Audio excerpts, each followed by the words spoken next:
பாஜக ஏன் இந்த அவசரமாக மசோதாவை கொண்டு வரணும்? அமித்ஷா அவர்கள் ஏன் பதப்பதக்கிறார்? எதிர்க்கட்சிகளின் அமளி ஏன் இந்த அளவுக்கு கொடுமையா நாடாளுமன்றத்தில் இருக்கு?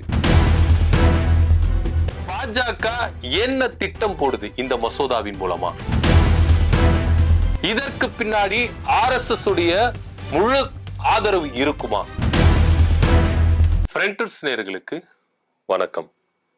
பாஜக அவசரமாக முதல்வரையும் பிரதமரையும் அமைச்சர்களையும் தகுதி நீக்கம் செய்ய வேண்டும் அப்படின்ற ஒரு மசோதாவை அவசரமா கொண்டு வராங்க. வியாழக்கிழமை நாடாளுமன்ற கூட்டத்தொடர் முடியுது. ஆனா பாஜக புதன்கிழமை இந்த மசோதாவை அமலுக்கு கொண்டு வராங்க. இதுக்கு பின்னாடி என்ன காரணம் இருக்கு? ஏன் பாஜக இந்த அளவுக்கு அவசரமா இந்த சட்ட முன்வடிவை கொண்டு வரணும்?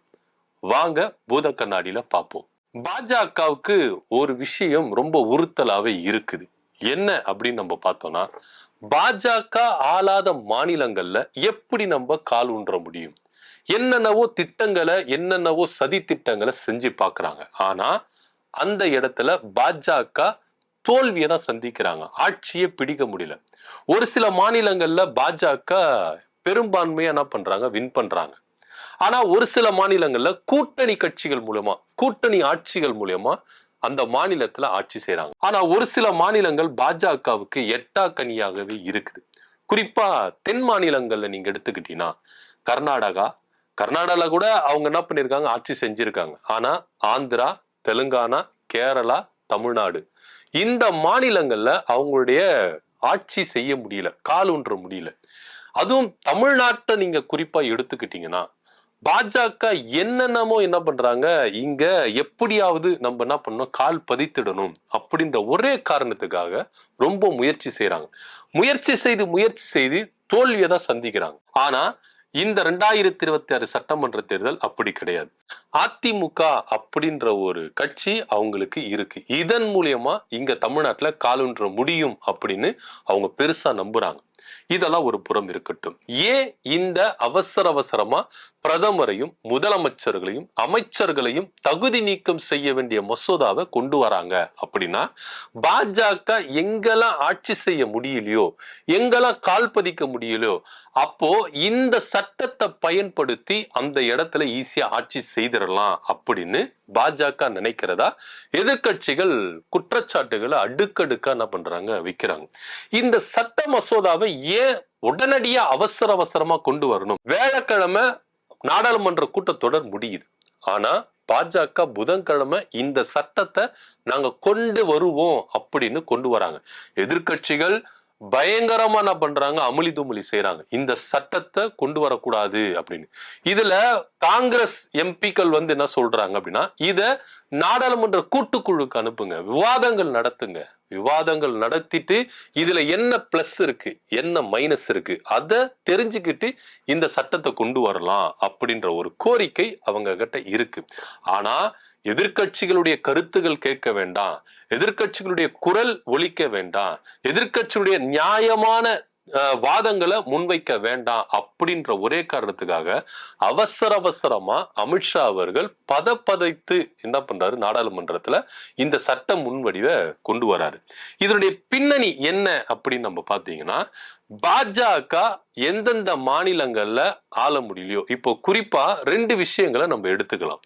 அதாவது டெல்லி மாநிலம், தமிழ்நாடு மாநிலம், இந்த 2 விஷயங்கள்லயும் நடந்த ஒரு சம்பவத்தை இதற்கு உதாரணமா நம்ம முன்வைக்க முடியும். என்ன அப்படின்னா, டெல்லி முதலமைச்சராக இருந்த அரவிந்த் கெஜ்ரிவால் மதுபான கொள்கை விவகாரம் மூலமா அவரு கைது செய்யப்படுகிறார். கைது செய்யப்பட்டாலும் கிட்டத்தட்ட 6 மாத காலமா சிறைவாசம் அவர் அனுபவிக்கிறார். இருந்தாலும் முதலமைச்சர் அப்படின்ற ஒரு பதவியோட அவர் என்ன பண்றாரு? சிறைச்சாலையில இருக்கிறார். சிறைச்சாலையில இருந்துட்டு என்ன பண்றாரு? முதல்வருக்கான வேலைகளை அவர் செஞ்சுக்கிட்டே இருக்கிறார். அதுக்கப்புறம் அவருக்கு ஜாமீன் கிடைக்குது. ஜாமீன் கிடைத்த உடனே வெளியே வராரு. வெளியே வந்தோடனே தன்னுடைய பதவியை ராஜினாமா பண்றாரு. சோ இந்த ஒரு விஷயம் பாஜகவுக்கு உறுத்தலாவே இருக்குது. அடுத்தபடியா தமிழ்நாடு எடுத்துக்கிட்டோம்னா, செந்தில் பாலாஜி அதிமுக ஆட்சி காலத்துல போக்குவரத்து துறை அமைச்சரா இருக்கும்போது பல கையாடல் பண்ணியிருக்கிறாரு அப்படின்ற ஒரு காரணத்துக்காக இடி அவங்களை என்ன பண்ணாங்க, கைது செய்தாங்க. கைது செய்துட்டு ஜாமீன் கொடுக்க கூடாது அப்படின்ற ஒரே காரணத்துக்காக என்னென்னமோ பிளான்களை அவங்க போட்டு சிறைச்சாலையிலே என்ன பண்றாங்க, முடக்குறாங்க. ஆனா இருந்தாலும் இலாக்கா இல்லாத ஒரு அமைச்சரா செந்தில் பாலாஜி சிறைச்சாலையில இருக்கிறாரு. இது பாஜகவுக்கு ரொம்ப உறுத்தலாவே இருக்குது. இவங்களை கைது செய்துட்டோம், ஆனா இவங்க அமைச்சர்களாகவே என்ன பண்றாங்க, தொடர்றாங்க. அரவிந்த் கெஜ்ரிவால நம்ம கைது பண்ணிட்டோம், ஆனா இருந்தாலும் அவரு முதலமைச்சராவே இருக்கிறாரு. சோ என்ன பண்ணலாம் அப்படின்னா, இவங்களால பாஜகவால ஒன்றும் பண்ண முடியாது. என்னதான் இருந்தாலும் நீங்க அவங்கள சிறைச்சாலையில போட்டு என்ன பண்றீங்க, அடைக்கிறீங்க. ஆனா இருந்தாலும் அவங்களுக்கு பின்புலம் முதலமைச்சர் அப்படின்ற ஒரு பதவி, அமைச்சர் அப்படின்ற ஒரு பதவி இருக்குதுல்ல. இதனால பாஜக ஒன்னும் செய்யவே முடியல. சோ இது எல்லாத்தையும் அவங்க கருத்தில் கொண்டு இந்த சட்ட மசோதாவை கொண்டு வராங்க. இந்த சட்ட மசோதா என்ன சொல்லுது அப்படின்னா, ஒரு முதல்வரோ இல்ல ஒரு பிரதமரோ இல்ல மாநில அமைச்சர்களோ இல்ல மத்திய அமைச்சர்களோ யாராக இருந்தாலும் ஒரு குற்றத்தை நிரூபித்துட்டு இவங்க சிறைச்சாலைக்கு போயிட்டா 30 நாள் வரைக்கும் தான் அவங்க அந்த பதவியில இருக்க முடியும். 31வது நாள் ஆட்டோமேட்டிக்கா ஆளுநர் என்ன பண்ணலாம், அவங்கள தகுதி நீக்கம் செய்யலாம். ஆளுநர் தகுதி நீக்கம் செய்யலாம்னா கூட ஆட்டோமேட்டிக்கா இந்த சட்டத்தின் மூலமா அவங்க பதவி இழக்க நேரிடும் அப்படின்னு இந்த சட்டம் சொல்லுது. உண்மையிலேயே இது ஒரு மாநிலத்துக்கு ஏற்ற சட்டமா அப்படின்னா அது கொஞ்சம் சந்தேகத்துக்குரிய பார்வையில தான் எதிர்கட்சிகள் என்ன பண்றாங்க, முன்வைக்கிறாங்க. இதுல பாஜக முழுக்க முழுக்க அவசரப்படுறாங்க அப்படின்ற ஒரு குற்றச்சாட்டும் எதிர்கட்சிகள் மூலமா வைக்கப்படுது. ஆல்ரெடி நம்ம அரசியலமைப்புல பிரதிநிதித்துவ சட்டம் என்ன சொல்லுது அப்படின்னா, ஒரு அமைச்சரோ இல்ல ஒரு முதலமைச்சரோ மக்கள் பிரதிநிதித்துவ சட்டத்தின்படி அவங்க குற்றவாளி அப்படின்னு அவங்களை நிரூபிச்சுட்டா 1 வருஷம் சிறைச்சாலையில இருந்துட்டா அவங்க பதவி ஆட்டோமேட்டிக்கா போகும் அப்படின்ற ஒரு பிரதிநிதித்துவ சட்டம் ஆல்ரெடி நம்ம அரசியலமைப்பு சட்டத்துல இருக்கு. சோ ஆடா இவங்க என்ன பண்றாங்கன்னா 30 நாள் அப்படின்ற ஒரு கணக்கை அவங்க வைக்கிறாங்க. இந்த 30 நாள் அப்படின்றது ரொம்ப கம்மி. இப்போ உதாரணத்துக்கு நம்ம அரவிந்த் கெஜ்ரிவால் அவருடைய ஜாமீன்லாம் பாத்தீங்கன்னா 6 மாசம் வரைக்கும் என்ன பண்றாங்க, இழுத்துட்டு போறாங்க. அதே போல செந்தில் பாலாஜி கிட்டத்தட்ட 1.5 வருஷமா என்ன பண்ணாரு, ஜெயிலே இருந்தாரு. ஏன்னா அவங்களுக்கு ஜாமீன் கொடுக்கறதுல இடி என்ன பண்ணுச்சு, ரொம்ப காலதாமதம் பண்ணுச்சு. இப்ப நம்ம நாட்டுல தன்னாட்சி அமைப்புகள் அப்படின்னு ஒண்ணு இருக்கு. அதாவது குறிப்பா பாத்தீங்கன்னா இடி, ஐடி, சிபிஐ இவங்களுக்கு ஒரு வரையறைக்கு இருக்குது. என்னன்னா, இப்போ ஒருத்தர் மேல குற்றம் சுமத்தி அவங்களை கைது செஞ்சுட்டாங்க, அவங்க குற்றவாளியா இல்லையா அப்படின்றது நீதிமன்றங்களுக்கு போய் தங்களை நிரூபிக்கிற கடமை உங்களுக்கு இருக்கு. ஆனா அவங்க மேல ஒரு குற்றத்தை சுமத்தி அவங்களை கைது செய்துட்டா கிட்டத்தட்ட 30 நாட்களுக்கு அவங்களுக்கு ஜாமீன் கொடுக்க கூடாது அப்படின்ற ஒரு வரையறுக்கப்பட்ட ஒரு விதி அவங்களுக்கு இருக்குது. சோ இதன் மூலியமா ஒரு இடி இங்க ஒரு அமைச்சரை கைது பண்ணிட்டாங்கன்னா 30 நாளைக்கு அவங்களுக்கு ஜாமீன் கொடுக்க கூடாது. 31வது நாள் அவங்க அந்த பதவியை இழப்பாங்க அப்படின்ற ஒரு கருத்து தான் இந்த புதிய சட்டம் சொல்லுது. ஆனா இந்த புதிய சட்டத்தை கொண்டு வர்றது மூலியமா எதிர்கட்சிகள், அதாவது பாஜக ஆளாத மாநிலங்கள்ல இருக்கிற ஆட்சிகளை இவங்க ஈஸியா கைப்பற்றிடலாம் அப்படின்ற ஒரு விஷயத்த பாஜக மேல நிறைய எதிர்கட்சிகள் முன்வைக்கிறாங்க. ராகுல் காந்தி போன்றவங்க என்ன சொல்றாங்க அப்படின்னா, புலனாய்வு அமைப்புகள் அதாவது இடி, சிபிஐ, ஐடி இவங்க மூலியமா அமலாக்கத்துறையை பயன்படுத்தி எதிர்கட்சிகள், அதாவது பாஜக ஆளாத கட்சிகள்ல இவங்க என்ன பண்ணுவாங்க, ஆதிக்கம் செலுத்தலாம். தன்னுடைய கட்சியை வைத்தும் கூட்டணி கட்சிகளை வைத்தும் அங்க ஆட்சியை பிடிச்சிடலாம் அப்படின்னு. இது கட்டற்ற அதிகாரத்தை இவங்களுக்கு கொடுக்கும் அப்படின்னு ராகுல் காந்தி என்ன பண்றாரு, வலுமையான கண்டனத்தை முன்வைக்கிறார்.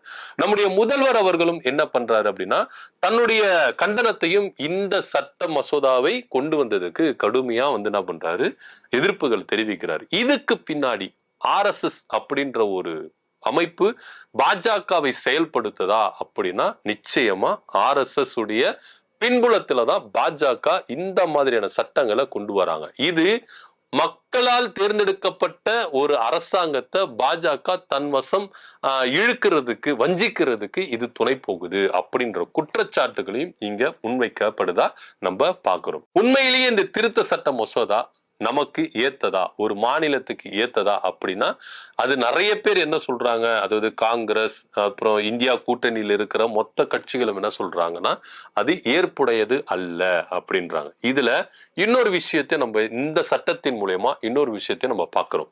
என்ன அப்படின்னா, பீகார்ல நவம்பர் மாதம் சட்டமன்றம் எலெக்ஷன் வருது. இந்த சட்டமன்ற எலெக்ஷன்ல நிதிஷ்குமார் ஒருவேளை தோத்துட்டார்னா தன் மத்திய அரசுக்கு கொடுக்க வேண்டிய ஆதரவை திரும்ப பெற்றுக்கொள்வார் அப்படின்ற ஒரு கருத்து பீகார்ல வட்டாரங்கள்ல தெரிவிக்கப்படுது. ஒருவேளை அப்படி பீகார் சட்டமன்ற தேர்தல்ல நிதிஷ்குமார் தோத்துட்டார்னா ஒன்றிய அரசுக்கு வழங்கி வருகிற தன்னுடைய ஆதரவை வாபஸ் வாங்கிட்டார்னா மோடியுடைய ஆட்சி இங்க கவிழும். அதை காப்பாத்திக்கிறதுக்காகவும் ஒருவேளை நிதிஷ்குமார் தன்னுடைய ஆதரவை வாபஸ் வாங்குறாரு அப்படின்னா அவர் மேல தேவையில்லாத குற்றச்சாட்டுகளை முன்வைத்து அவரை அரெஸ்ட் செஞ்சு 30 நாள்கள் அவரை சிறைச்சாலை வச்சுட்டு 31வது நாள் அவருடைய முதல்வர் பதவியை பறித்து விட்டு இங்க பாஜக தன்னுடைய ஆட்சியை காப்பாற்றி கொள்ளும் அப்படின்ற ஒரு வாதமும் முன்வைக்கப்படுது. அடுத்தபடியா ஆந்திர மாநிலத்தில் இருக்கிற சந்திரபாபு நாயுடு அவரும் என்ன பண்றாரு, மத்திய அரசுக்கு தன்னுடைய ஆதரவை கொடுத்துட்டு வர்றாரு. இந்த ஆதரவை சந்திரபாபு நாயுடு வாபஸ் வாங்கிட்டா இங்க மோடியுடைய அரசாங்கம் கொஞ்சம் ஆட்டம் காணும். இதை எல்லாவற்றையும் முன்வைத்து கருத்தில் வைத்துதான் மோடி அவர்கள் பக்காவா என்ன பண்றாரு, பிளான போட்டு பிரதமர் முதல்வர் அமைச்சர்கள் பதவியை பறிக்கும் மசோதாவை அவசரமாக செயல்படுத்துறாங்க. இந்த நாடாளுமன்ற கூட்டத்தொடர்ல இந்த மசோதாவை நிறைவேற்றலனா அடுத்தபடியா பீகாருடைய எலெக்ஷன் வந்துடும். இன்னும் 2 மாதத்துல அந்த சட்டமன்ற எலெக்ஷன் வருது. அதுக்காகவே அவசரமாக எந்த எதிர்ப்புகள் தெரிவித்தாலும், நீங்க என்ன மாதிரி கடுமையான குற்றச்சாட்டுகளை வைத்தாலும் விமர்சனங்களை வைத்தாலும் இந்த சட்டத்தை நாங்க நிறைவேற்றியாவோம், மசோதாவை நாடாளுமன்ற கூட்டத்தொடர் முடியறதுக்குள்ளேயே நாங்க கொண்டு வந்துருவோம் அப்படின்னு பாஜக ரொம்ப மும்முரமா என்ன பண்றாங்க, இந்த சட்ட மசோதாவை கொண்டு வராங்க. இதன் மூலமா பாஜக ஆளாத மாநிலங்களுக்கு கொஞ்சம் நெருக்கடி தான் ஏற்படும் அப்படின்ற ஒரு கோணத்திலையும் பார்க்கப்படுகிறது. பாஜக முதல்வர் பிரதமர் அமைச்சர்கள் பதவியை பறிக்கும் மசோதாவை நிறைவேற்றதன் மூலமா என்ன நன்மைகள் என்ன தீமைகள் அப்படின்றத நீங்க என்ன நினைக்கிறீங்க கீழே கமெண்ட் பண்ணுங்க. நன்றி, வணக்கம்.